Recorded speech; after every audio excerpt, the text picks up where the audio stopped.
Magandang umaga sa inyong lahat. Ngayong umaga na to, mayroon akong ginagawa na wooden clock pa rin siya. Pero kakaiba to guys. Hindi po ito kagaya itong nakaraan na klaseng clock. Ano to? Bago siyang model.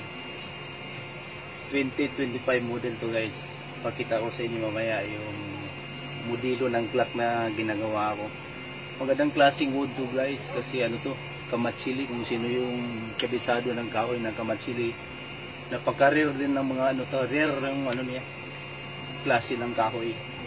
Yung magguno, yung mga tugas, ano na masyado yan, rare siya, pero medyo common na guys sa tainga natin. Pero itong kamatsili, bihira mong marinig to. Kaya medyo mahal ang kahoy, kaya medyo mahal din ang ano natin presyo dito guys. Pakita ko sa inyo mamaya guys yung ina-engrave ko na clock tsaka yung finished product guys mamaya. Tingnan nyo. Yun na yung guys oh. Ganda ng kahoy na yan. Tingnan nyo yung grano. Yan. Yung grano ng kahoy guys. Yan. Makapal siya. Sobra 1 inches yung kapal niya. Hindi to na ano ko na. Natapos ko na yun. Yan.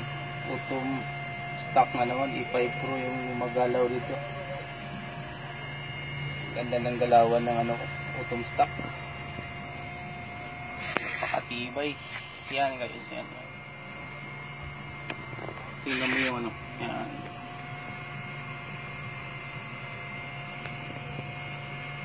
Matagal na siya engrave guys. Tiyagaan lang talaga. Yan. Pakita ko sa inyo mamaya yung finished product nito. Yan.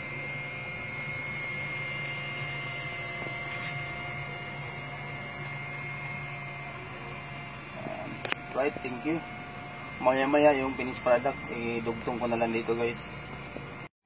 Yan na guys. Yan na yung finished product. Yan.